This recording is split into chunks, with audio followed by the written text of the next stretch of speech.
খালেদাও দাঁড়াইতে পারবে না, হাসিনাও দাঁড়াইতে পারবে না, নতুন লোক দেবো। নতুন লোক কারে আনতে চাও? আমি দাঁড়াবো। হ্যাঁ, আমি দাঁড়াবো। তুমি দাঁড়াবা? আমি সরকার, তারপরেও দাঁড়াবো। দাঁড়ানো আল্লাহ যে কেন বাঁচে রাখছে আমি জানি না। আল্লাহ আমাকে মায়ের খাওয়ার জন্য বেঁচে রাখছে নাকি আমি তাও জানি না। আমাকে বারবার কেন মারতেছে, কিন্তু আল্লাহ আমাকে মারি ফেলে দিচ্ছে নাকি আমি জানি না। খালি মার খাইতেছে, কিন্তু আল্লাহ আমাকে মারে না কেন? পৃথিবী থেকে বিদায় করলে। কারণ আমি তো এই বাংলাদেশ ধর্মঘট করে ভুল করতে। আমার চেহারা নাই, শিক্ষা নাই, দেখতে ভালো না, কুচ্ছেদ, তারপরে কথা বলতে পারি না। আমার কথা আজ পর্যন্ত স্পষ্ট হয় না। অনেকে বললে ও হ্যাঁ, তা আমি কেন রাজনীতি করি? আমার কি যোগ্যতা আছে? এখন আপনাদের সামনে জয়ন্ত একটা গান গেয়ে শোনাবে। গান? এমন একটা গান গাও তো জয়ন্ত, যা শুনে সবাই চমকে যাবে।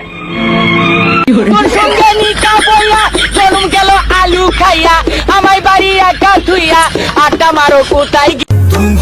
চলেন একদিন দেখা করি।